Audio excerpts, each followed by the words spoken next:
नमस्कार। आज हम बात करेंगे उत्तराखंड के इतिहास के उन पन्नों की जहां पहाड़ों को तराशकर एक शानदार विरासत गढ़ी गई। आज बात होगी देवभूमि के देव राजाओं यानी कत्यूरी राजवंश की। तो शुरुआत एक सवाल से करते हैं। कभी सोचा है कि कुमाऊं की वादियों में जो ये शानदार पत्थर के मंदिर आज भी खड़े हैं, उन्हें आखिर बनाया किसने था?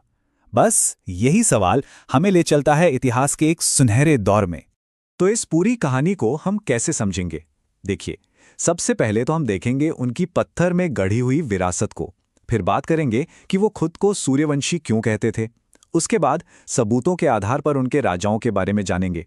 फिर ये भी देखेंगे कि इतना बड़ा साम्राज्य आखिर खत्म कैसे हुआ। और आखिर में हम ये समझने की कोशिश करेंगे कि आज भी उनकी विरासत का क्या मतलब है। तो ठीक है, शुरू करते हैं। हमारा पहला पड़ाव है पत्थर में उकेरी हुई विरासत। देखिए, कत्यूरियों की सबसे बड़ी और सबसे ठोस पहचान अगर कुछ है तो वो हैं उनके बनाए हुए मंदिर, जो आज भी उत्तराखंड की शान बनकर खड़े हैं। उनकी वास्तुकला का दायरा देखिए, कितना बड़ा था। एक तरफ है कटारमल का मशहूर सूर्य मंदिर, जो भारत के कुछ सबसे खास सूर्य मंदिरों में गिना जाता है।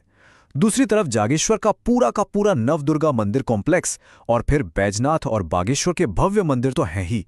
सच तो यह है कि उत्तराखंड के ज्यादातर जो पुराने प्राचीन मंदिर हैं ना, उनकी नींव इसी कत्यूरी राजवंश ने रखी थी। अच्छा, एक और खास बात है इनकी वास्तुकला में। इसमें दो बड़े धार्मिक असर साफ साफ दिखते हैं।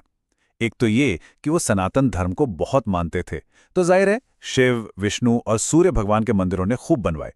पर यह भी सच है कि उनके शुरुआती दौर में बौद्ध धर्म का भी काफी प्रभाव दिखता है। इससे पता चलता है कि उस वक्त का माहौल कैसा था, जहां अलग अलग धर्म साथ साथ फल फूल रहे थे। तो मंदिर तो हो गए। अब सवाल ये उठता है कि ये राजवंश आखिर बना कैसे।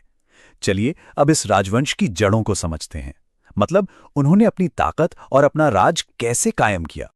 देखिए, सबसे बड़ी बात यह थी कि कत्यूरी खुद को सूर्यवंशी कहते थे। उनका मानना था, या यूं कहें कि दावा था, कि वो अयोध्या के शालीवाहन राजाओं के वंशज हैं। अब इसका मतलब ये हुआ कि वो सीधे सीधे खुद को भगवान राम के वंश से जोड़ रहे थे। और उस जमाने में, मतलब मध्ययुगीन भारत में, अपनी सत्ता को लेजिटिमेसी देने का, उसे सही ठहराने का एक बहुत ही पावरफुल तरीका था। और वो अपनी ताकत को दिखाने में कोई कसर नहीं छोड़ते थे। उन्होंने एक उपाधि ली थी, गिरिराज चक्र चूड़ामणि। इसका मतलब जानते हैं? पहाड़ों के राजाओं का सम्राट, या कह लीजिए हिमालय का चक्रवर्ती राजा। यह सिर्फ एक टाइटल नहीं था, ये उनकी जबरदस्त ताकत और उनके आत्मविश्वास का सबूत था।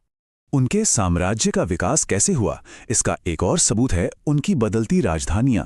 शुरू में उनका पावर सेंटर था जोशीमठ, ऊंचे पहाड़ों में। लेकिन जैसे जैसे उनका राज बढ़ा, वो अपनी राजधानी नीचे ले आए, उपजाऊ कत्यूर घाटी में। इस नई जगह का नाम था कार्तियापुर, जो आज के बैजनाथ के पास है।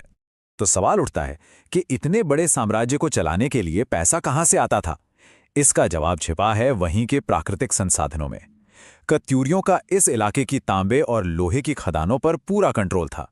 इतना ही नहीं, जो तिब्बत जाने वाले बड़े ट्रेड रूट्स थे, जैसे लिपुलेख दर्रा, वो भी इन्हीं के कब्जे में थे। और जाहिर है इससे उन्हें जबरदस्त कमाई होती थी। चलिए अब आते हैं इस राजवंश के इतिहास के एकदम कोर पर। मतलब अब हम बात करेंगे उनके राजाओं की। और ये जानकारी हमें मिलती है पत्थर के शिलालेखों और तांबे की प्लेटों से। ये जानकारी खास तौर पर ध्यान देने वाली है। यहाँ कुछ प्रमुख कत्यूरी राजाओं और उनके सबूतों की बात हो रही है। सबसे पहले बसंत देव। बागेश्वर शिलालेख से पता चलता है कि वही इस राजवंश के संस्थापक थे। फिर आते हैं इष्टगण देव, जिनके बारे में पांडुकेश्वर कॉपर प्लेट बताती है कि उन्होंने पूरे राज्य को एक किया।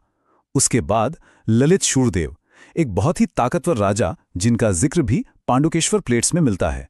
और फिर हैं भूदेव, जिन्होंने बैजनाथ और बागेश्वर में बहुत से मंदिर बनवाए।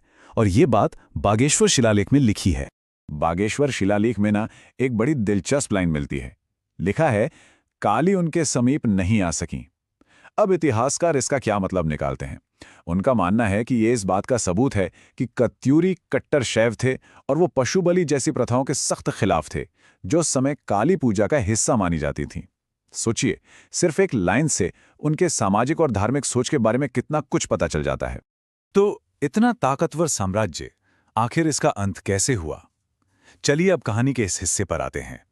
हम इस साम्राज्य के पतन का विश्लेषण करेंगे और देखेंगे कि इसको लेकर क्या-क्या अलग-अलग बातें कही जाती हैं। कत्यूरी साम्राज्य के खत्म होने को लेकर ना दो बड़ी थ्योरीज हैं। पहली थ्योरी को पुरातात्विक सबूतों का सहारा है। इसके मुताबिक 1223 ईस्वी में खच राजा क्राचल ने हमला किया और कहा जाता है कि ये हमला कत्यूरियों के सोने चांदी के विशाल खजाने को लूटने के लिए किया गया था। अब एक दूसरी कहानी भी है जिसे इतिहासकार बद्रीदत्त पांडे ने काफी मशहूर किया। वो कहते हैं कि बीरदेव नाम के एक अत्याचारी राजा के बुरे शासन की वजह से ये साम्राज्य खत्म हुआ। हालांकि जो स्रोत हम देख रहे हैं वो इस कहानी को साफ तौर पर झूठ बताते हैं और खच आक्रमण को ही असली वजह मानते हैं। तो जब मेन पावर सेंटर खत्म हो गया, उसके बाद क्या हुआ? चलिए अब इस राजवंश की आखिरी गूंज और उनकी विरासत को समझते हैं। याद है वो शानदार उपाधि, गिरिराज चक्रचूड़ामणि, हिमालय का चक्रवर्ती राजा? ये उनके गौरव और ताकत का शिखर था। और अब देखिए पतन के बाद क्या हुआ। उनके वंशजों ने जो टाइटल अपनाया वो था रजवार।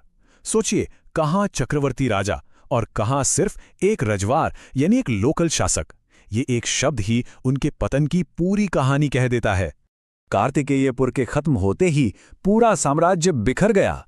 राजवंश की अलग अलग शाखाएं अलग अलग इलाकों में जाकर बस गईं। एक बड़ी ब्रांच ने नेपाल के डोटी में अपना राज कायम किया। वहीं अभयपाल देव जैसे एक वंशज ने 1289 में अस्कोट में रजवार राज्य की नींव रखी। मतलब एक महान साम्राज्य अब छोटे छोटे राज्यों में बंटकर रह गया था। और आखिर में बस एक सवाल कि एक राजवंश जो खत्म हो गया, उसकी कहानी जो पत्थरों और तांबे की प्लेटों में कैद है, वो आज भी एक पूरे इलाके की पहचान को कैसे बनाती है? कत्यूरियों के मंदिर आज भी वहीं खड़े हैं, उनकी कहानियां आज भी लोकगीतों में जिंदा हैं और उनकी विरासत उत्तराखंड की पहचान का एक ऐसा हिस्सा है जिसे अलग नहीं किया जा सकता।